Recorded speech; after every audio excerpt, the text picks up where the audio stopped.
नमस्कार मित्रांनो, आपलं सर्वांचं संस्कार मॅथ क्लबमध्ये स्वागत आहे। चला तर मित्रांनो, या व्हिडिओमध्ये आपण पाहणार आहोत जवाहर नवोदय प्रवेश परीक्षा 6 एप्रिल 2019 रोजी झालेल्या प्रश्नपत्रिकेतील गणित प्रश्नांचं स्पष्टीकरण आणि त्याची उत्तर सूची या ठिकाणी आपण बघणार आहोत। कोणत्या प्रश्नाचं उत्तर कसं काढायचं याविषयीची सविस्तर चर्चा या व्हिडिओमध्ये आपण करणार आहोत आणि या उत्तर सूचीमध्ये असलेली उत्तरे आपण सोडवलेल्या उत्तरांशी मिळवून घ्यावेत आणि किती उत्तरे बरोबर आहेत तसं सुद्धा आपण कमेंट करावं। चला तर सुरुवात करूया।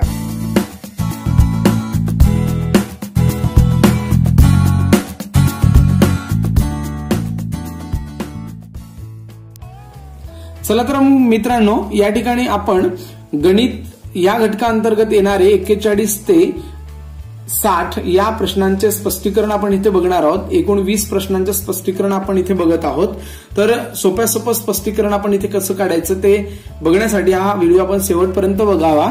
तर 41वा प्रश्न आपल्याला इथे दिलेला आहे की खालीलपैकी कोणते विधान बरोबर आहे, म्हणजे बरोबर वाक्य आपल्याला इथे शोधावायचं आहे। आणि बरोबर वाक्य, पहिलं वाक्य जर आपण लक्षात घेतलं, 0 ही विषम संख्या आहे, तर हे वाक्य अगदी चुकीचं आहे मित्रांनो। 0 ही समसंख्या आहे असं म्हणता येऊ शकतं, परंतु 0 ही संख्या गणल्या जात नाही, कारण सर्वात लहान समसंख्या ही 2 मोजली जाते आणि 2च्या आधी 0 येते होल संख्येमध्ये, म्हणजे पूर्ण संख्येमध्ये 0 येतो, परंतु नैसर्गिक संख्येमध्ये 0 येत नाही मित्रांनो। आणि म्हणून 0 ही संख्या समसंख्या सुद्धा म्हणता येणार नाही। 0 ही मूळ संख्या सुद्धा नाही, कारण तिला 2 अवयव नाही आहेत, म्हणून 0 ही संख्या मूळ संख्या म्हणता येणार नाही मित्रांनो। आणि त्यानंतर डी हा एकमेव पर्याय उरलेला आहे, म्हणून पर्याय क्रमांक डी हा अगदी बरोबर उत्तर असणार आहे। म्हणजेच 0 ही विषम संख्या ही नाही आणि समसंख्या ही नाही, कारण तिला आपण 0 या संख्येला संख्याच म्हणत नाही, तिला फक्त आपण अंक म्हणून म्हटलं जातं आणि तिचा समावेश फक्त पूर्ण संख्येमध्ये होतोय, म्हणून 41चा उत्तर असणार आहे डी। त्यानंतर 42वा प्रश्न बघूया। 0, 3, 6, 7 आणि 9 या अंकांनी पुनरावृत्ती न करता बनलेल्या 5 अंकी मोठ्यात मोठ्या कमाल म्हणजेच मोठ्यात मोठी संख्या संख्येमधील आणि लहानात लहान किमान म्हणजेच लहानात लहान संख्येमधील अंतर आपल्याला विचारलेलं आहे। अंतर म्हणजेच त्या ठिकाणी आपल्याला त्यांचा फरक काढावायचा आहे आणि फरक काढत असताना सर्वप्रथम आपण कमाल संख्या तयार करूया। कमाल संख्या तयार करत असताना म्हणजेच मोठी संख्या तयार करूयात। मोठी संख्या तयार करत असताना मोठे अंक सर्वप्रथम लिहावेत, 9, 7, 6, 3 आणि 0। 5 अंकी संख्या तयार करावायची आहे आणि कुठलीही अंक पुन्हा पुन्हा लिहावायचे नाहीत। आणि लहान संख्या तयार करत असताना म्हणजेच किमान संख्या तयार करावायची आहे आणि त्यानंतर त्यांचं अंतर काढण्यासाठी त्यांची वजाबाकी आपल्याला करावं लागणार आहे। तर वजाबाकी करत असताना किमान संख्या बनवायची। किमान संख्या बनवत असताना लहान अंक सर्वप्रथम लिहायचा आणि इथे 0 हा लहान अंक आहे, म्हणून 0 अगोदर न लिहिता 0पेक्षा थोडा मोठा असलेला अंक 3 आहे तो सर्वप्रथम लिहायचा आणि नंबर 2 ला 0 लिहून बाकीचे अंक चढत्या क्रमात लिहून घ्यायचे, म्हणजेच आपल्याला किमान संख्या लक्षात येईल।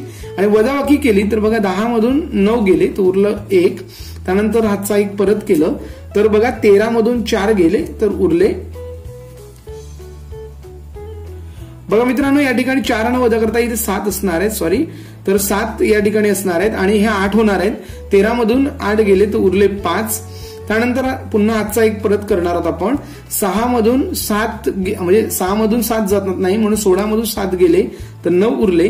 हातचा पुन्हा 1 परत, 7 मधून 1 गेले तर 6 आणि 9 मधून 3 गेले तर 6, म्हणजे 66,951 या पद्धतीने पर्याय क्रमांक सी हे त्याचं उत्तर असेल आहे। त्यानंतर प्रश्न 43वा बघूया। 5,84,356 या संख्येतील 5च्या स्थान मूल्याची बेरीज किती? स्थान मूल्याची बेरीज म्हणजे स्थानिक किमतीची बेरीज इथे विचारलेली आहे। बघा, आपल्याला कन्फ्युजन करण्यासाठी कधी कधी कठीण शब्द विचारले जातात, म्हणून गोंधळून जाण्याची गरज नाही। स्थान मूल्य म्हणजे स्थानिक किंमत आणि पहिल्या 5ची स्थानिक किंमत आहे मित्रांनो 5 लक्ष, म्हणून 5 लक्ष या पद्धतीने लिहून घेतोय। आणि दुसऱ्या 5ची स्थानिक किंमत आहे 50, म्हणजेच एकक आणि दशक या पद्धतीने लिहून घ्यावं लागेल आणि यांची बेरीज केली तर आपल्याला एकूण उत्तर मिळेल 5,50,000, म्हणजेच पर्याय क्रमांक डी हे त्याचं उत्तर असेल आहे। त्यानंतर 44वा प्रश्न बघूया। 3 आणि 5 यांची गुणिते असलेले पहिल्या 100 नैसर्गिक संख्यांची संख्या किती? बघा, आपल्याला 3च्या पटीतील संख्या सर्वप्रथम शोधाव्या लागतील आणि गुणिते म्हणजेच त्यांच्या पटीतील संख्या आपल्याला शोधाव्या लागतात. 3च्या पटीतील संख्या आपण जर विचारात केलं तर एकदम 100 पर्यंत एकूण 99 संख्या येणार आहेत मित्रांनो, ज्यामध्ये 99 पर्यंत संख्या अशा असतील की ज्यांना आपल्याला 3 ने भाग देता येईल आणि अशा शेवटची जर आपण 99 ही संख्या घेतली तर 99 भागिले 3 बरोबर एकूण 33 संख्या असतील ज्याला 3 ने पूर्ण भाग जाईल. त्यानंतर 5 ने भाग जाणाऱ्या संख्या जर आपण विचारात घेतलं तर एकूण 100 संख्या आहे शेवटची भाग जाणारी आणि 100ला आपण भाग दिलं 5 ने तर एकूण भाग जाणाऱ्या संख्या मिळतील आपल्याला 20 मित्रांनो. परंतु 5 ने भाग जाणाऱ्या संख्या ह्या एकक स्थानी 0 आणि एकक स्थानी 5 असलेल्या संख्या असतील आणि म्हणून एकक स्थानी 5 आणि 0 असलेल्या संख्या 3 ने भाग जाणाऱ्या कोणत्या असतील ते विचारात घेतलं तर पहिली संख्या आपल्याला मिळेल 15, त्यानंतर 20, त्यानंतर 45, त्यानंतर 60, 60 नंतर 75, 75 नंतर असणारे मित्रांनो 90. हेच संख्या अशा असतील की ज्याच्या एकक स्थानी 2, 0 आणि 5 हे अंक असतील त्या संख्यांना 3 ने सुद्धा भाग जाईल आणि 5 ने भाग जाईल आणि याच दोन्ही संख्यांनी भाग जाणाऱ्या 100 पर्यंत संख्या फक्त आपल्याला 6 मिळतात. 15, 20, 45, 60, 75 आणि 90 म्हणून पर्याय क्रमांक डी हे त्याचं उत्तर असेल आहे. त्यानंतर प्रश्न आपण 45वा बघूया.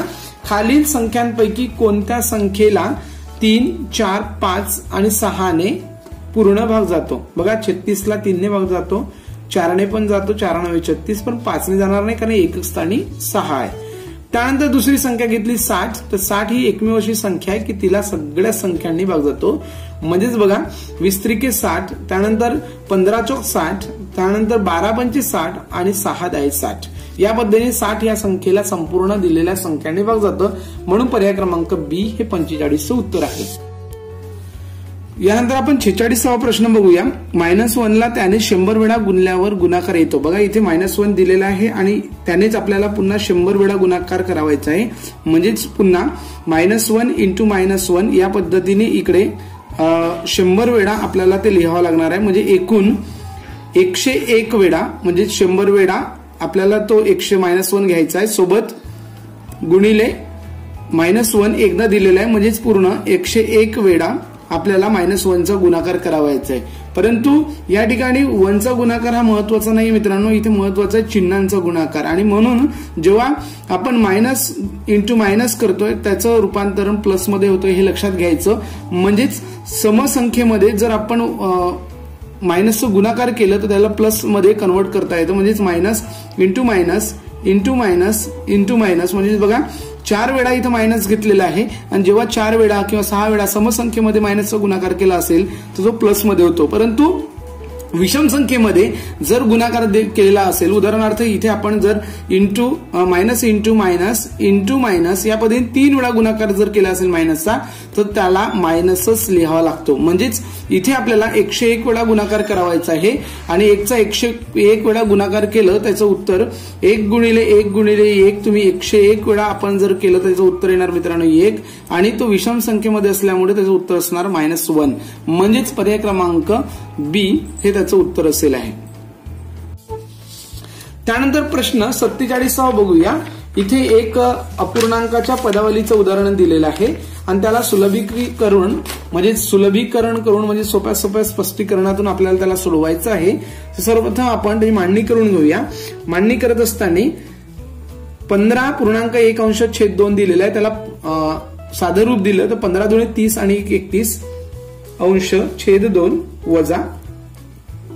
या ठिकाणी आपण कॅन्सल केलं, गुणाकाराच्या रूपात दिलेला आहे म्हणून कॅन्सल करून घेऊ. 5 1 5 5 1 5 त्यांना 4 दुणे 8 आणि 4 त्रिके 12 म्हणजेच इथे 3 अंश छेद 2 या पद्धतीने संख्या उरलेल्या आहेत.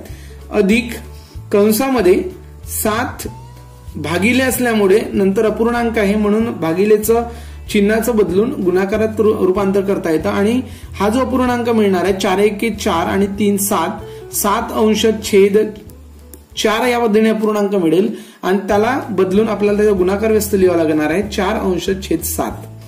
त्यानंतर कंसाच्या बाहेर आपल्याला लिहायचं आहे गुणिले 2. त्यानंतर कंसातली क्रिया केली तर 7 7 पुन्हा कॅन्सल होतील आहे आणि आतमध्ये फक्त 3 अंश छेद 2 अधिक 4 होणार आहे. म्हणजेच आपल्याला 31/2 वजा 4.3/2 गुणिले 2 या पद्धतीचं उत्तर मिळेल आहे। या पूर्णांकात असलेलं आपण जे पूर्णांक रूप दिलेलं आहे त्याला आपण सर्वसाधारण रूप दिलं तर 31/2 वजा 4 दुणे 8, 8 आणि 3 11 म्हणजे 11/2 गुणिले 2, 2 2 या ठिकाणी कॅन्सल होतील आहे, म्हणजेच 31/2 वजा 11 बरोबर छेद समान करून घेऊयात। 31 वजा 11 दुणे 22 आणि खाली छेदात 2 यांची वजाबाकी केली तर वर मिळणार आपल्याला 9 आणि खाली मिळणार 2 म्हणजे 9/2 हे त्याचं उत्तर असेल। म्हणजेच पर्याय क्रमांक सी हे A47चं उत्तर आहे। त्यानंतर 48वा प्रश्न बघूया। अपूर्णांक पद्धतीमध्ये सुलभीकरण केल्यावर या दिलेल्या पदावलीचे उदाहरण उत्तर काय येईल हे आपल्याला म्हणजे इथं काढावायचं आहे। सर्वप्रथम आपण या दोघांची वजाबाकी करूयात, नंतर या दोघांची वजाबाकी करूयात आणि त्याची बेरीज करूया, कारण मधामध्ये बेरीज दिलेली आहे। तर सर्वप्रथम आपण 2.075 वजा 1.025 यांची वजाबाकी करूया आणि यांची वजाबाकी केली तर आपल्याला इथे 0 मिळेल, इथे 5 मिळेल आणि इथे 1 म्हणजे 1.5 या ठिकाणी मिळणार। त्यानंतर दुसरा जे आपण अंडरलाईन केलेला आहे 4.075 वजा 3.080 आपल्याला इथं 5 मधून 0 वजा केले तर 5 उरतील आहे, 7 मधून 8 वजा होत नाही म्हणून 17 मधून आपण 8 वजा करणार, 17 मधून 8 वजा केले तर उरले 9, हातचा 1 परत केलं तर इथे उरले 0। तर बघा इथे 0.95 आलाय आणि इथे 1.050 या पद्धतीने आले।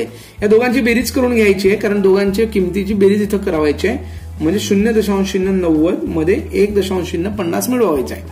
0 14 चे 4 हातचा 1 आणि इकडे येणार आहे 2 म्हणजे 5 येणार आहे मित्रांनो, इथे 95 दिलेला आहे म्हणजे 4 5 या पद्धतीने आपल्याला 2.045 हा पूर्णांक मिळाला। त्याला आपल्याला पूर्णांकयुक्त पूर्णांकात लिहायचं आहे म्हणून 2 पूर्णांक हे पूर्णांक भागात असल्यामुळे आणि हे 45 अंशात लिहून घेऊया आणि खाली छेदामध्ये 2 अंकानंतर दशांश चिन्ह असल्यामुळे 2 शून्य असलेली संख्या 100 हे त्याचा छेद असेल आहे। याला अतिसंक्षिप्त रूप दिलं तर बघा 9×5=45 म्हणजे 5×9=45 आणि इथे 5×10 आणि खाली मिळणार 20 म्हणजे 2 पूर्णांक 9/20 पर्याय क्रमांक ए हे त्याचं उत्तर असेल आहे। यानंतर आपण 49वा प्रश्न 150% म्हणजे काय होतंय ते बघूया। तर 150%ला आपल्याला अपूर्णांकात रूपांतर करावायचं आहे आणि केव्हाही अपूर्णांकात रूपांतर करत असताना टक्केवारीला आपल्याला 100ने भागावं लागतं हे लक्षात घ्यायचं आणि म्हणून याला अपूर्णांकाच्या रूपात लिहिलंय तर 150 अंश छेद 100 या पद्धतीने लिहावं लागेल। 1 1 0 कॅन्सल होईल आणि 1 1 0 कॅन्सल झाल्यानंतर आपल्याला 10 ने 15ला जर भागाकार केलं तर आपल्याला उत्तर मिळेल 1.05 म्हणजे पर्याय क्रमांक ए हे त्याचं उत्तर असेल आहे। त्यानंतर 50वा प्रश्न की दुपारी 3:05 ही वेळ अशी लिहिली जाते। दुपारीचे जर 3 वाजले असतील तर त्याला PM लिहितात, AM कधीच लिहित नाही मित्रांनो आणि म्हणून पर्याय क्रमांक डी हे त्याचं उत्तर असेल 3:05 PM।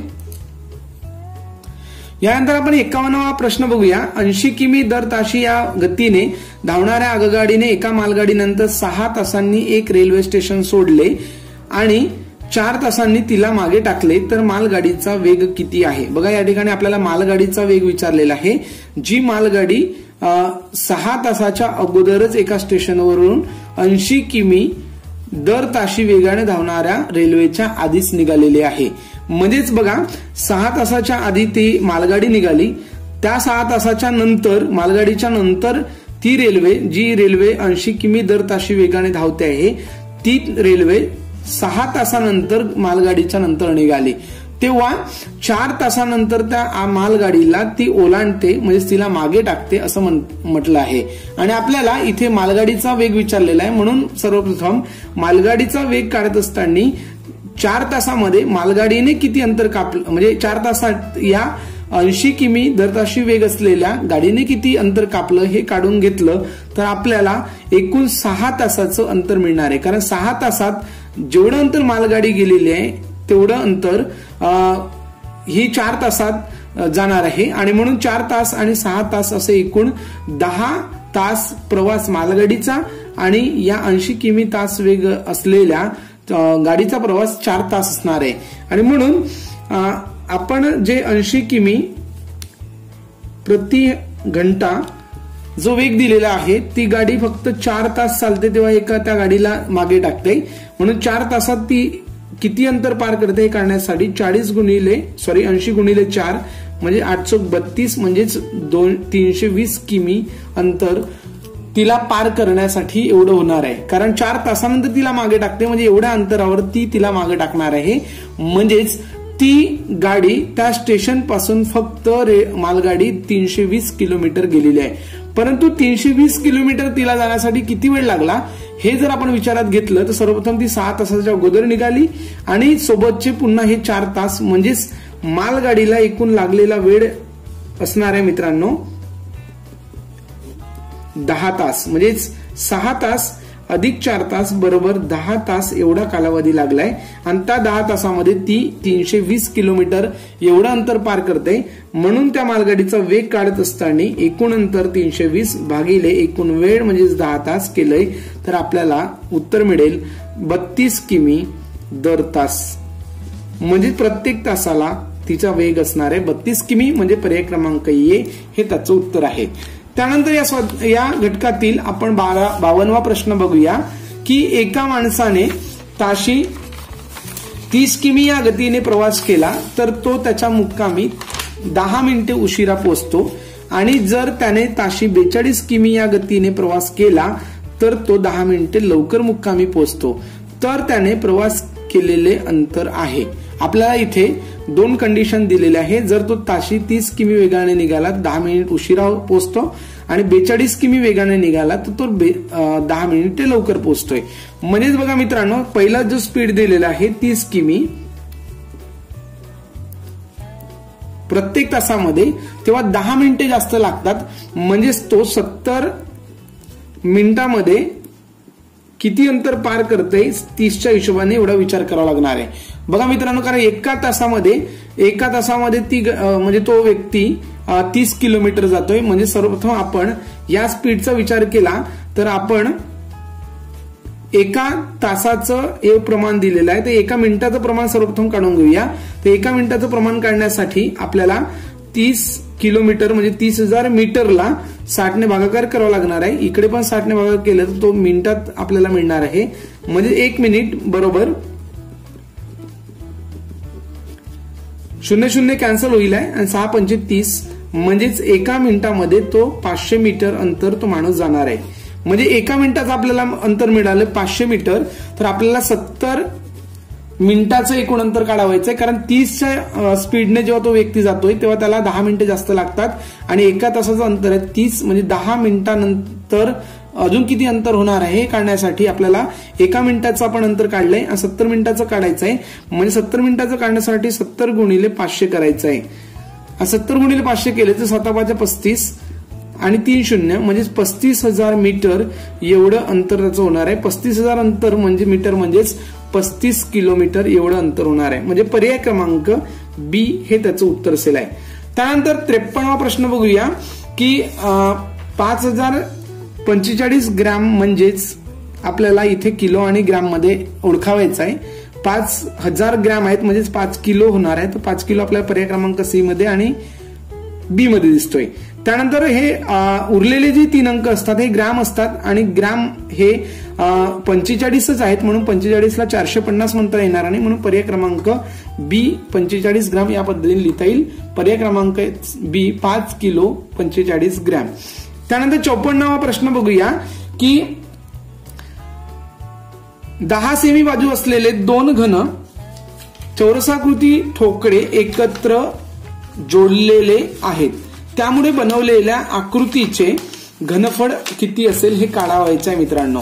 म्हणजे एका घनाचे घनफळ सर्वप्रथम आपण काढलं त्यानंतर 2 जोडलेले असल्यामुळे 2 गुणिले 2 केलं तर आपल्याला एकूण ठोकळ्याचं घनफळ सुद्धा मिळणार आहे. तर आपण सर्वप्रथम एका घनाचे घनफळ काढूया. तर एका घनाचे घनफळ काढण्यासाठी बाजूचा घन अशा पद्धतीचे सूत्र असणार आहे आणि एक बाजू दिले 10 सेमी म्हणून 10 गुणिले 10 गुणिले 10 बरोबर 1000 घन सेमी. आणि आपल्याला असे 2 जोडावायचे म्हणजे गुणिले 2 केले तर आपल्याला उत्तर मिळेल 2000 घन सेमी. म्हणजेच त्या घनाकृती ठोकळ्याचं घनफळ असणार आहे 2000 घन सेमी म्हणजे पर्याय क्रमांक बी हे 54चं उत्तर असेल. यानंतर आपण 55वा प्रश्न बघूया की एका आयताकृती जमिनीची लांबी तिच्या रुंदीच्या दुप्पट आहे. म्हणजेच या ठिकाणी लांबी आणि रुंदी सुद्धा दिलेली नाहीये, त्या रुंदीच्या दुप्पट अशी तुलना इथे केलेली आहे. 8 मीटर बाजू असलेल्या चौरसाकृती पोहण्याच्या तलावाने त्या भूखंडाचा 1/8 भाग व्यापलेला आहे. म्हणजेच बघा, ज्या आयताकृती जमीन आहे त्या आयताकृती जमिनीमध्ये 8 मीटर बाजू असलेला एक पोहण्याचा तलाव आहे आणि त्याने एकूण 1/8 भाग व्यापलेला आहे. म्हणजेच 8 पैकी 1 भाग त्या चौरसाकृती 8 मीटर बाजू असलेल्या चौरसाकृती तलावाने व्यापलेला आहे. आणि म्हणून यावरून आपल्याला सर्वप्रथम लांबी आणि रुंदीची तुलना दिली आहे. म्हणून आपण इथे रुंदी बरोबर एखाद्या अक्षराचा वापर करून आपण पकडून घेतलं तर रुंदी बरोबर आपण ए पकडलं तर लांबी बरोबर त्याचं होणार रुंदीच्या दुप्पट म्हणजेच लांबी बरोबर होणार 2 × a म्हणजेच 2a होणार मित्रांनो. आणि यानंतर आपल्याला आयताचे क्षेत्रफळ काढावं लागणार आहे आणि आयताचे क्षेत्रफळ काय असेल हे काढण्यासाठी आपण सर्वप्रथम जे आपल्याला चौरसाकृती जे पोहण्याचे तलाव दिलेले आहे त्याचं क्षेत्रफळ आपण काढून घेऊया. तर चौरसाचे क्षेत्रफळ बरोबर एक बाजू 8 आहे म्हणजेच 8 गुणिले 8 म्हणजे 64 मीटर वर्ग या पद्धतीने त्या चौरसाकृती तलावाचं आपल्याला क्षेत्रफळ मिळणार आहे. आणि हा 8 पैकी एका भागामध्ये हे असलेलं आहे म्हणजेच आयताचे क्षेत्रफळ एकूण 8 भागामध्ये डिवाइड केलेलं आहे आणि त्यापैकी फक्त एका भागाची किंमत आपण काढलेली आहे 64 आणि म्हणून 64 गुणिले 8 केलं तर एवढं क्षेत्रफळ आपल्याला आयताचे क्षेत्रफळ मिळणार आहे. आणि म्हणून आपण आयताचे क्षेत्रफळ मानून घेतलं. आयताचे क्षेत्रफळ आहे लांबी गुणिले रुंदी, तर लांबी आहे मित्रांनो 2a गुणिले a म्हणजे रुंदी बरोबर क्षेत्रफळ आपण काढून घेतलंय 64 गुणिले 8. आणि त्यानंतर अक्षरांचा गुणाकार केल्यानंतर कुठल्याही अक्षरांचा वर्ग होतो म्हणजेच a चा वर्ग डोक्यावर 2 लिहिता येईल आणि हा 2 गुणाकारात आहे त्याला इकडे बरोबर चिन्हाच्या पलीकडे आणलं तो भागाकारात जाईल म्हणजेच या पद्धतीने आपल्याला त्याला लिहिता येईल. त्यानंतर 2 ने आपण भाग देऊया 2 बे 8 म्हणजे जिथे उरलेल्या संख्या आपल्याला मिळतील आहे 64 आणि 4. म्हणजेच कुठल्या तरी संख्येचे हे वर्ग आहेत म्हणजेच वर्गमूळ आपल्याला काढावं लागेल. म्हणजे a बरोबर याचं वर्गमूळ आपल्याला मिळणार आहे 8 आणि याचं वर्गमूळ मिळणार आहे 2 म्हणजेच a ची किंमत मिळाली मित्रांनो 16. परंतु 16 ही किंमत रुंदीची आहे आणि आपल्याला उत्तर म्हणजे प्रश्नामध्ये लांबी विचारलेली आहे आणि म्हणून लांबी बरोबर 2a आहे म्हणून 2 गुणिले म्हणजे 2 × 16 = 32. अशा पद्धतीने 32 त्याचं उत्तर असणार आहे 32 मीटर. पर्याय क्रमांक बी हे 55चं उत्तर असेल आहे. या प्रश्नसंचातील 56वा प्रश्न बघूया मित्रांनो. अतिशय सोपा प्रश्न होता की एका खोक्यामध्ये 500 अंडी आहेत. एकूण अंडी दिलेली आहेत मित्रांनो 500. त्यापैकी 3/25 म्हणजे फुटली म्हणजेच एकूण या 500चे 25 भाग केलेत आणि 25 पैकी 3 भाग फुटलेत. म्हणजे यांचे 3 भागाची किंमत काढण्यासाठी याने गुणाकार करावा लागेल तेव्हा किती अंडी फुटली हे आपल्याला लक्षात येईल. 25 × 25 25 × 50 म्हणजे 20 गुणिले 3 केले तर 60 अंडी फुटली मित्रांनो. म्हणजेच उरलेली जर आपण काढली तर उरलेली अंडी एकूण 500 पैकी 60 वजा केली तर उरलेली अंडी होणार 440. बघा आणि दुसरी कंडिशन दिलेली आहे की उरलेल्यांपैकी 4/5 म्हणजे 5 उरलेले जे भाग आहे उरलेली जी अंडी आहेत त्या उरलेल्या अंड्यांचे एकूण 5 भाग केलेले आहेत आणि त्या 5 भागांपैकी 4 भाग अंडी विकली आहेत आणि म्हणून याचे 4/5 भाग काढावे लागणार आहेत आणि हे काढण्यासाठी 5 ने भाग देऊया. 5 ने भाग दिलं तर 8×45 म्हणजेच इथे 8 येणार आहे आणि पुन्हा 5×8 = 40 म्हणजेच 88 गुणिले 4 एवढी अंडी ही विकल्या गेली. म्हणजेच किती अंडी विकल्या गेली हे काढण्यासाठी जर गुणाकार केलं तर 4×8 = 2 4×8 आणि 3 35 होणार आहेत म्हणजे 352 अंडी विकली. तर उरलेल्या अंड्यांची संख्या आपल्याला इथे विचारलेली आहे. उरलेले अंडे आपल्याला काढण्यासाठी एकूण 440 पैकी 352 अंडी विकल्या गेली, म्हणजे 440 मधून आपल्याला 352 वजा करावं लागतील आणि 352 आपण वजा केली तर काय मिळेल बघा. 10 मधून 2 गेले तर 8, हातचा एक परत. 14 मधून 6 गेले तर 8 आणि हातचा पुन्हा एक परत 0, म्हणजे 88 अंडी या ठिकाणी उरणार आहेत. पर्याय क्रमांक बी हे त्याचं उत्तर असेल आहे. त्यानंतर 57वा प्रश्न बघूया. हा प्रश्न आपल्या नमुना प्रश्नामध्ये घेतलं होतं मित्रांनो, अतिसंभाव्य प्रश्न, की अशा पद्धतीचा प्रश्न दरवर्षी विचारला जातो आणि म्हणून तोच प्रश्न या ठिकाणी विचारला गेलेला आहे आणि फक्त संख्यांची अदलाबदल केलेली आहे. इथे बघा 12 गुणिले 10 मीटरच्या सभागृहाला मडविण्यासाठी 10 सेमी गुणिले 8 सेमीच्या किती आयताकार फरशा लागतील. इथे एका सभागृहाचं मेजरमेंट दिलेलं आहे आणि तिथे आपल्याला 10 सेमी गुणिले 8 सेमीच्या आकाराच्या फरशा बसवायच्या आहेत आणि हे बसवत असताना सभागृहाचं क्षेत्रफळ सर्वप्रथम काढायचं आणि त्याला या आयताकृती फरशाच्या आकाराने भागाकार करायचा आहे. म्हणजेच एकूण फरशा काढण्यासाठी फरशा बरोबर आयताचे क्षेत्र म्हणजे सभागृहाचे क्षेत्रफळ 12 मीटर म्हणजेच 1200 सेंटीमीटर आणि 10 मीटर म्हणजेच 1000 सेंटीमीटर भागिले आपल्याला फरशीचं प्रमाण सुद्धा सेंटीमीटर मध्ये दिलेलं आहे म्हणून सगळी एकके सेंटीमीटर आपण करून घेतलीत. 10 गुणिले 8 हे फरशीचं क्षेत्रफळ आहे आणि हे वरचं सभागृहाचं क्षेत्रफळ आहे. याला अतिसंक्षिप्त रूप देऊया. अतिसंक्षिप्त रूप दिलं 10 कॅन्सल होणार, इथे येणार 100. त्यानंतर 4 एके 4, 4 दुने 8, 4 त्रिके 12 म्हणजे इथे आले 300. पुन्हा 2 ने भाग दिलं तर इथे 2 ने भाग दिलं तर इथे 50 येणार. 300 गुणिले 50 केलं 3 5 15 आणि पुन्हा इथले 2 शून्य आणि इथलं 1 शून्य असे 3 शून्य इथे येणार. म्हणजे 15,000 फरशा आपण त्या सभागृहाला बसवू शकतो. पर्याय क्रमांक बी हे त्याचं उत्तर आहे. त्यानंतर 58वा प्रश्न बघूया की दर साल दर शेकडा 8% दराने रुपये 6,600 मुद्दलाचे सरळ व्याजाने 4 वर्षात किती रुपये होतील. हा प्रश्न अतिशय चुकीचा दिलेला होता, म्हणजेच हा प्रश्न परीक्षेत चुकीचा आलेला होता. परंतु याचे सरळ व्याज सर्वप्रथम काढावं लागेल आणि सरळ व्याज काढल्यानंतर त्याची बेरीज या मुद्दलामध्ये करावं लागेल, तेव्हा आपल्याला त्याचं उत्तर मिळणार आहे. त्याचे उत्तर काढून घेऊया. उत्तर काढलं तर सर्वप्रथम एकूण रक्कम काढण्यासाठी सरळ व्याज काढूया. सरळ व्याज बरोबर मुद्दल 6,600 गुणिले 8% दर आणि 4 वर्षाची रक्कम आपल्याला काढावायची आहे भागिले 100. 2 2 शून्य कॅन्सल होणार. त्यानंतर 66 गुणिले 32 म्हणून बाजूला आपण 66 गुणिले 32 या पद्धतीने करूया. 6 दुने 12 चे 2, 6 त्रिके 18 आणि 1 19. त्यानंतर इथे सुद्धा 192 येणार. यांची बेरीज केली तर 2, 11चा 1 हातचा 1, 11 आणि 1 10 आणि 1 11. त्यानंतर पुन्हा हातचा 1 म्हणजे 2112 एवढं उत्तर येते मित्रांनो. 2112 हे सरळ व्याज असणार आहे आणि म्हणून एकूण रक्कम काढण्यासाठी आपल्याला 6,600 मुद्दल अधिक एकूण व्याज जो आहे 2112 यांची बेरीज करावी लागणार आहे. तर याचं उत्तर येईल 2, 1, त्यानंतर 7 आणि 8 म्हणजे 8,712 एवढी पूर्ण रक्कम होणार आहे. परंतु ते पर्याय दिलेला नाही आहे, त्याच्यामुळे ही पर्याय चुकीचे दिलेले आहेत म्हणून हा प्रश्न सुद्धा चुकीचा आहे असं म्हणता येईल. त्यानंतर आपण प्रश्न 59वा बघूया की एक वस्तू 500 रुपयाला विकली तर आणि तोटा झाला.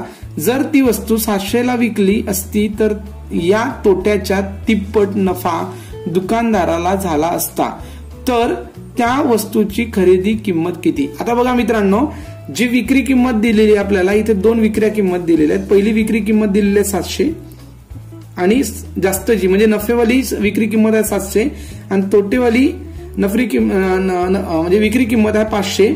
यांची जर वजाबाकी केली तर आपल्याला मिळतो 200 आणि 200 मध्ये 3 भाग नफेचे आणि 1 भाग तोट्याचे म्हणजे असे 4 भाग आहेत. म्हणजे 200चे आपण जर चौथा भाग काढला तर भागिले 4 केलं तर 4 1 4 4 5 20 म्हणजे एका भागाची किंमत आपल्याला मिळते मित्रांनो 50. म्हणजेच त्या वस्तूची खरेदी किंमत 500 अधिक 50 550 आपल्याला म्हणता येईल. बी हे त्याचं उत्तर असेल.